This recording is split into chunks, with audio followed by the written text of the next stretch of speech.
หมดจังโทรมาหานะเห็นแล้วเขาว่าเขาให้กันเอากระบอกเดิน แม่หมดโทรเดี๋ยวทางในยางลำทางในห้องมายังในบ้านในยางกันแน่มาโอ้ไปไปนี่หัวตั้มเป็นอะไรก็แม่หมดจังโทรหาโทรขอความช่วยเหลือขึ้นมาพอจ้อยบอกหรือแบบไหนว่ามาให้เบิดไล่พอย่อยนี่เลยนะมาเอาง่ายๆใช่เดี๋ยวว่าเราบอกที่ต่อแล้วนะแล้วเห็นFCคอมเมนต์ในช่องเจ้าหลายว่าเพิ่นเมาอีกหรือบ่หรือบ่ได้ตามที่เบิ่งนะด้อยทางด้อยเราเล่นเมาน่ะเป็นไหนคือเห็นนั่นให้ทางประตูเราใจอยู่เนี่ยแล้วไล่พอจ้อยนี่เราบอกยิ้มเมาอยู่ตัวนั่นกับว่าเกิน3 เดือนมาน้องๆวันเนาะครับมาเมาอีกคือเป็นแนวนั้นบ่าวเวียงจังว่าไอ้เนี่ยแมงก้มเล่าเนี่ยบัดจะเอาไปชูนมบัดบ่บ่แล้วมีเงินแล้วบ้านนี้นะเจ้าสิคุยกับพ่อจ้อยว่าจะเอาพ่อจ้อยลงมาบนก้อนบ่หรือว่าให้เราเคลียร์กับเมียเราละเอียดก่อนแล้วถ่ายเห็นนั่นแหละสิคุยกันถามกันได้เห็นได้ถ่ายเห็นมันนำบ่เห็นเขาแน่เนาะเขาเจ้าว่าเจ้าจะขึ้นไปแล้วปุ๊บแล้วนะเขาย่านเจ้าเนาะจังว่าไอ้เนี่ยตอนนั้นโทรหาโตเป็นหาอกชายวันนี้คือเนี่ยครับบ่ได้ครับถ้าจากนอนบ่ครับโทนั่นนะเขาโบนเลยโอเคสร้างเป็นอลีอันนี้บัดเดี๋ยวยังติดตามอย่าลืมกดติดตามเพื่อเป็นกำลังใจให้ผมด้วยนะครับทุกคนขอบคุณมากๆครับเสียงเละเห็นบ่าวลีเอ้าบอกว่าเบิ่งยังเบิ่งเพียงให้บ่าวลีแม่หมดโทรหาทีมงานด่วนดิเอาเลย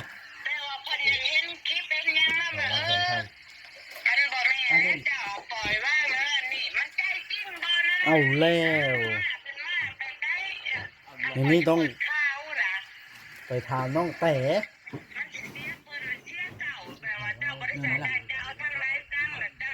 เรื่องอันแม่มดให้พ่อจ้อยมานี่แหละจะหู้หรือบ่เขาก็คุยครับทางผู้ใหญ่ทางแม่ทางหยังเพิ่นเอาคุยกันอยู่แล้วเขาบ่ได้ไปเขาก็คุยกับเพิ่นอยู่แล้วผู้เจ้าของเงินผู้เพิ่นเฮ็ดน่ะเขาบ่ได้ไปหาเจ้าเขาคุยอยู่แล้วว่าสิเฮ็ดแบบไรต่อในขั้นตอนในการเฮ็ดบ้านเฮ็ดเรือนของคุณตานี่เขาเราว่าเดี๋ยวเฮาถือไปยังก็ถือไปเบิ่งไปถามน้องแต่ก่อนเราฮู้เรื่องแล้วบ่ป๊าดต่อว่าอันพอจ้อยถึกแม่หมดไล่มาแล้วพี่น้องเลยเอาอย่างใช่ว่าพอจ้อยให้เนี่ยมาเบิ่งที่นี่กัน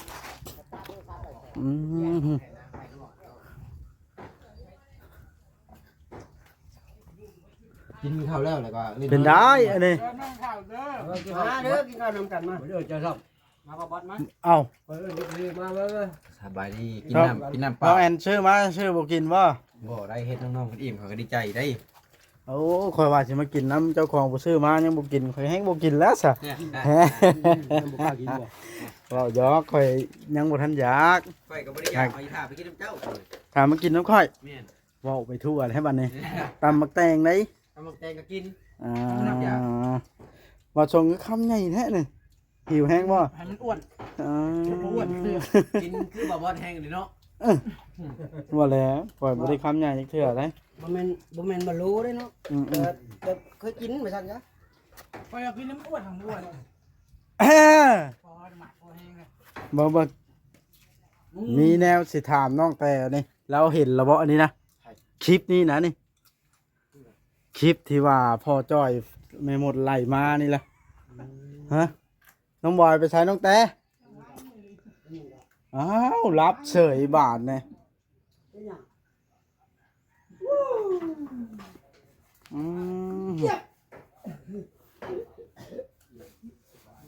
แต่รับแล้วพี่น้องเลยว่าจะถามให้เบิ่งคลิปนี้บอกยังใช้ขึ้นไปหาแม่หมดฮะไม่หมดพอละ น้องแต่รับว่าจะให้เบิ่งคลิปบ่แอนเห็นแล้วบ่ เฮ็ดด้วย ฮะ ช่องไพ่บ่บอด บ่เวียง ช่องบ่เวียงลงเนาะ นี่ เงืดแห้งข่อยบ่เวียงขึ้นไปพุ่นได้เด้อนี่โทรมาหาข่อยกี่นี่ พอได้ยินอยู่แม่หมดแล้วว่าบ่เวียงบ่อยากไปหาเราแล้วอ่ะ เพิ่นขึ้นฮอดบ่ แต่ตอนนี้ก็บ่ฮู้นะ ขึ้นฮอดบ่เวียง บ่เวียงบ่มาหาเราอ่ะ เมาแห้ง ก็เห็นในที่คอมเมนต์ว่าเมายายหมดเมาแล้วว่ะนะ อืม เต็มที่เลยเนี่ยตัดลงแบบเต็มที่เลยเนาะ ยังล่ะ อันนี้แน่ไปว่าน่าไปจริงเหรอ ไม่ได้นะก็ไก่กองอยู่ได้ดิ แม่นบ่ ทำไงเลยพวกเราเห็นแล้วอย่าแปลจังหวะอย่างมันหยอดมันเนี่ยสามบิ๊กหยอดนี่คือจูเวดาจูเวด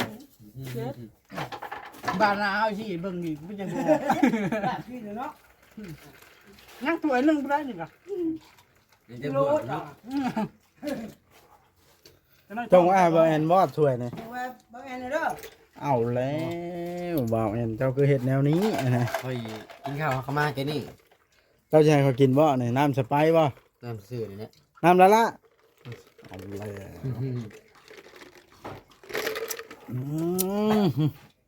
ได้ ซาแห้งแท้นี่ฮอดใส่เนาะนี่ มา ภาษาภาษาอะไรถึงที่อ่ะ เคียง พอฮอด เจ้าเคยกินบ่ดักแด้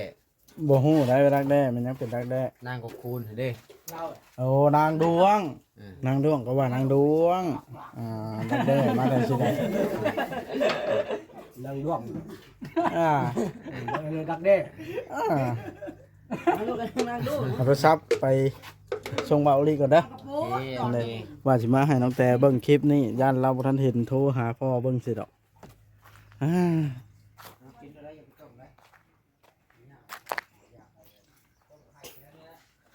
ใช้พ่อลูกแพทย์กับบ่จอยยังบ่ได้มาบ่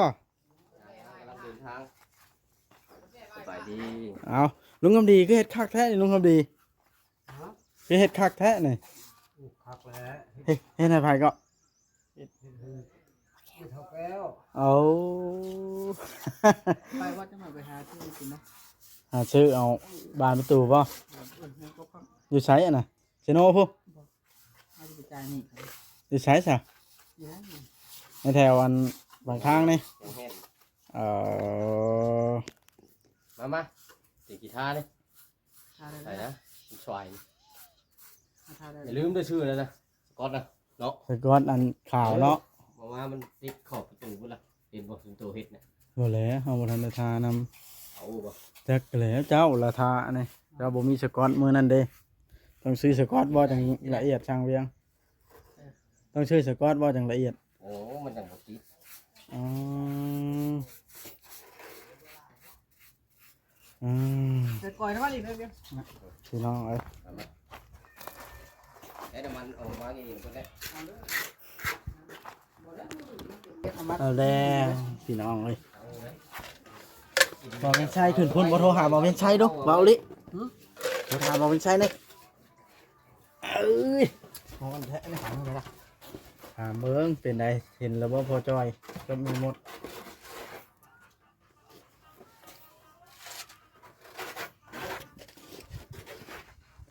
โทรถามมันเด้อ เอาหยิบได้บ่ลูก ตัวหาพ่อจอยปะ บ่แล้วโทรหาบ่เวียง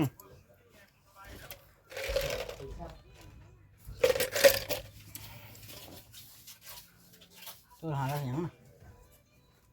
เฮ้ยสด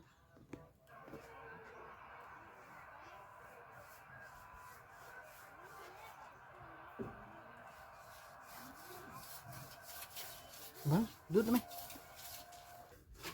เอา เอาคอยถ่ายคลิปเด้อคอยจะทำคอยถ่ายคลิปเดี๋ยวนี้นะเบ้าให้แน่เดี๋ยว เห็นแล้วบ่พอจอยนะ เห็นแล้วพอจอยนะ เฮ้ย เอ้าแล้วดีไปบ่เดี๋ยวนี้ ตามมาเนี่ยเราบ่เห็นอยู่ เอาแล้วมาช่างว่าเดี๋ยวตุ แม่หมดได้เสยนะ ฮะ แม่หมดได้เห็นอยู่บ่เดี๋ยวนี้ จะไร เห็นแม่มดอยู่บ่ ไอ้กักได้สัญญาณกัน มันเพื่อนปลาแก้วเด้ เห็นว่าสองคนน่ะบ่เห็นจักคนบ่เด้นี่ เห็นจะคน เอาแล้ว เจ้าขึ้นฮอดแต่เช้าก็บ่เห็นเลย เห็นอยู่ค่อยกำลังไปอันย่างไปหาพ่อจ้อยรถเนี่ยมุดเดาออกแต่หัวไปเลยแต่จ้อยน้ำมันนี่น้ำรถทั้งบ่ได้เว้าหยังกับแต่จ้อยครับ เจ้า ไป ก็ เลย ยังบ่เห็นเขาทับปานนี่บ่ ค่อยว่าเขาหนีเจ้าเนาะ จังว่าไอ้แล้ว อืม ตัวแนวเรา ค่อย โตให้ค่อยมาเอาเนาะ ค่อย ค่ เห็ อย น สิ ใน มา คลิ เอา ป แต่จ้อยเมื่อนะ ค่อยเห็นในคลิปเจ้าคือว่าอันเอ้ยหมดอยากให้ไอ้ลุงจ้อยน่ะมาดินลูกน้ำเต้าว่ะแม่นบ่ นั่นแล้วโตมาไปใช่แล้วค่อยยังมาเอานะ เออ มาเอาแล้วบัด เจ้าสม เอา ชาน อยู่ บ่ โตบัด เจ้าสมชานอยากให้พ่อลูกพบกันบ่ แม่น โอ้บ่าวเวียงเป็นคนดีจริงๆ บ่เวียงว่าจะขึ้นไปห้ามเอาพ่อจ้อยลงมาบ่ แม่น โอ้ นี่แหละ เป็นอะไรก็คืนนี่นะเกิดเรื่องหยังขึ้นก็ไม่หมดอย่างโทรมาหานะ เห็นแล้วเขาว่าเขาให้กันเอากระบอกเกิน แม่หมดโทร เดี๋ยวทางในยางลำทางในห้องมายังในบ้านในยางกันแน่มา โอ้ ไปบ่นี่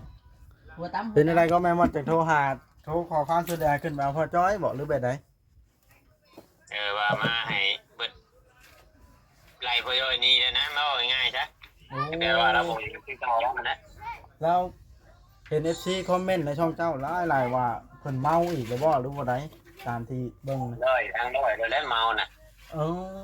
อเป็นไหนคือเห็น เมา มานั่น อยู่ ให้ ในนี่ทางประตูเราใจอยู่เนี่ย แล้วไล่พ่อจ้อยนี่ เราบอกยิ้มเมาอยู่ตัวนั่นกับว่าเกิน3 เดือนว่าน้องวันเนาะกลับมาเมาอีก อ๋อคือเป็นแนวนั้นบ่าวเวียง อย่างว่าไอ้เนี่ยแมงคมเล่าเนี่ยบัดจะเอาไปชูนมบัดบ่บ่ แล้ว มีเงินแต่ แล้วบ้านนี้นะเจ้าสิคุยกับพ่อจ้อยว่าจะเอาพ่อจ้อยลงมาเบิ่งก่อนบ่หรือว่าให้เราเคลียร์กับเมียเราละเอียดก่อน ถ่ายเห็นเนี่ยจะคุยกันถามกันได้เห็นได้ถ่ายเห็นมันนำบ่เห็นเขาแน่เนาะ เขาเจ้าว่าเจ้าจะขึ้นไปแล้วปุ๊บแล้วนะเขาย่านเจ้าเนาะ อย่างว่าไอ้เนี่ ปาย นนั่นโทรหา โตเป็นหาอกชายวันนี้คือเนี่ยหาบ่ได้ครับ ถ้าจากนอนบ่ นับโทนนั่นนะเขาโบนเลย อืม โอเค สร้างเป็นอลีอันนี้ บัดนะเดี๋ยวยังติดตามเบิ่งจำเห็นเลยสิเฮ็ดคลิปลงให้เบิ่ง โอ้ ทำเราสิมือนำ ทางเบิ่งหั้นแหล้วเนาะเทื่อเขาคืนดีกันแล้วเขาก็บ่มาเนาะ แม่น อืมอ่ะ เก่าก็คือเฮาฮู้นะ3 มื้อ 4 มื้อพุ่นได้ทำเราได้เมาเลยก็เริ่มกินแดงตัวแรงเด้ก็เริ่มกินตัวแรงว่านนี่เด้ แต่ว่านั่นว่า โอ้เอ้าซะนะสิท่าเบิ่งคลิปแล้วตู้เด้อ โอเค โอเคซะนะเดินทางปลอดภัยเพื่อนสบายดี เมื่อพลานถูก พี่น้องเอ้ยเฮ็ดจังได๋บาดนี่บ่าวเวียงชัยยังบ่เจอตัวมีไปทั้งสอง ก็อยากให้บ่าวเวียงใช้เอามาแล้วเอามา ให้เรื่องมันเย็นกันว่า แม่นให้เรื่องมันเย็นก่อนบ่แม่นได้ว่าอย่างเงี้ยกว่าอย่างเงี้ยเขาตีกันพี่น้องได้ยินบ่าวเวียงใช้ว่านะ เพิ่นเว้าแต่เช้านี่ว่า จัดการพ่อจ้อยเหรอเพิ่นไปเห็นพ่อจ้อยให้กึกๆอยู่ให้นั้นก็ได้ เราเช้าในพี่น้อง เขาจ้อยบ่ หาไม่หมดบ่เห็นคือเป็นนั่นนั่นนะเนาะ เอ้าข่อยลืมเงินบ่จัก เงินมาได้ใช้เปล่าเลย ลืมเงิน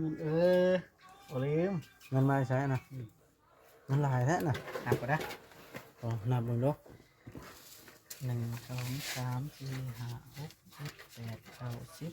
11 12 13 14 15 16 17 18 19 20 21 22 23 24 25 26 27 28 29 30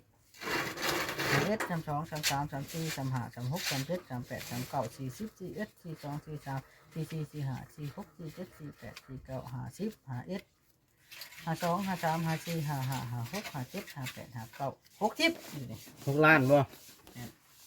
อยู่นี่นะเงินจะไปจ่ายค่าหยังนี่หลายหรือเอามา แจกบ่เบิดบ่ ไว้อัน ช้น้ำมันขี่รถไปเที่ยวยุโรป 3 4 5 6 ล้าน 5นะเดี๋ยวเงินมาเลยเงิน6 ล้าน 5สิไปจ่ายค่าดินทรายแน่ปูนแน่แล้วก็บล็อกแน่เสาแน่แล้วก็ไม้ดิ ยังบริจาคในงาน เอายังไม่ได้จ่าย ไม่ก็4 ล้านเมื่อวานนะ 4 ล้าน 5 ดินอันตัวนี้ก็ประมาณ3 ล้านเท่าไหร่ล้าน2กับ2 ล้าน2 4 ล้านแล้วก็ 3 ล้าน 5 ล้านนี่ 3 ล้าน4ตัวนี้3 ล้าน4กับ4 ล้าน โอ้พอบ่เงินซะนะ 7 ล้าน 7 ล้านนี่ 5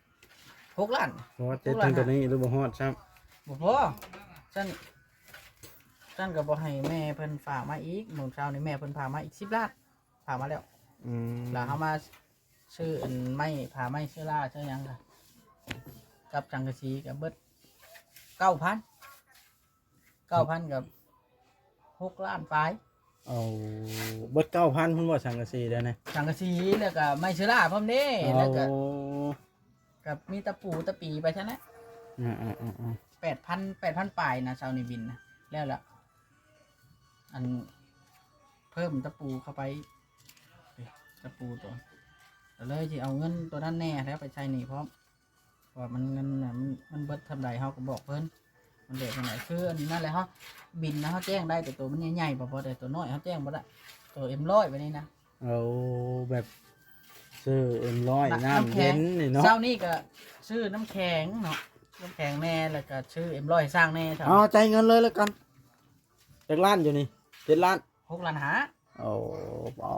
ต้องถ่ายรูปดีกว่า มีเงินอีกเลยส่วนหนึ่ง นิสัย ขายช่วงนี้เดี๋ยวไปซื้อน้ำกิน มื้อนี้เงินยังอันนี้ก็ขายไม่เชละ แม่ บอกว่าประจานบอกลิเอง มื้อนี้ผมว่าบ่เนาะ บุญเงินวะ มีเงินจะกี่เหมือนกันก็บ่เหงาแฮงแล้วเดี๋ยวนี้ เบิ้ลคอยเสียนั่นเองได้กับพี่คอยจะเจาะน้ำอื่นก่อนจะเจาะน้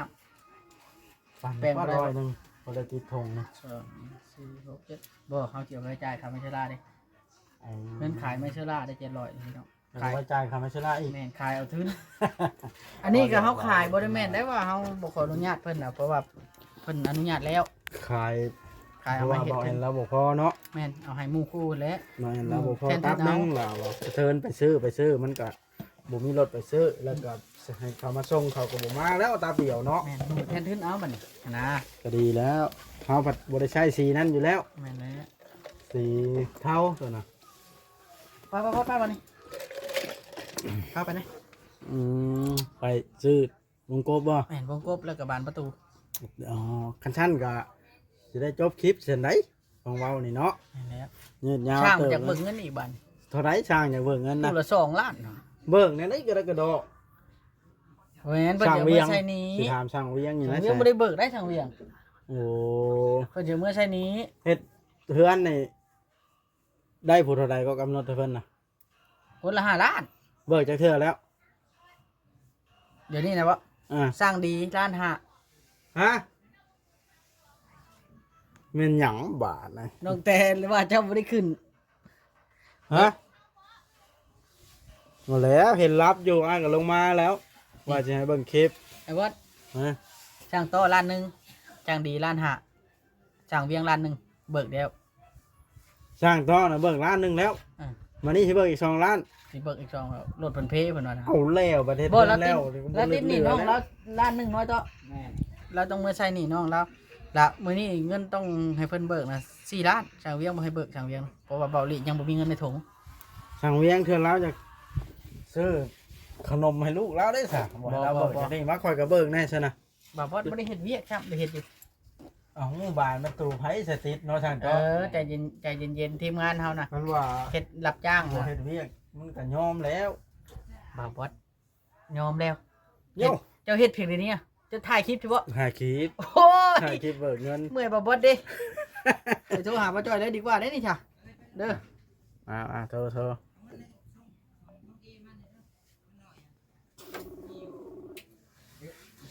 โทรหาป้าจ้อยเรามาหรือบ่นะบ่มาหา โอเคครับ คือว่าฮอดวัดแต่หึงแล้ว เฮ้ยรสชาติเอาป้าจ้อย พอแพทย์ได้ซะนะ ไปเดี๋ยวเขาไปถ่ายอยู่นั่นเลยด้วยกันโอเคดูใช้เรา เดี๋ยวพวกแง้วนี่แล้วทางเข่าเนี่ย มาอย่างเรา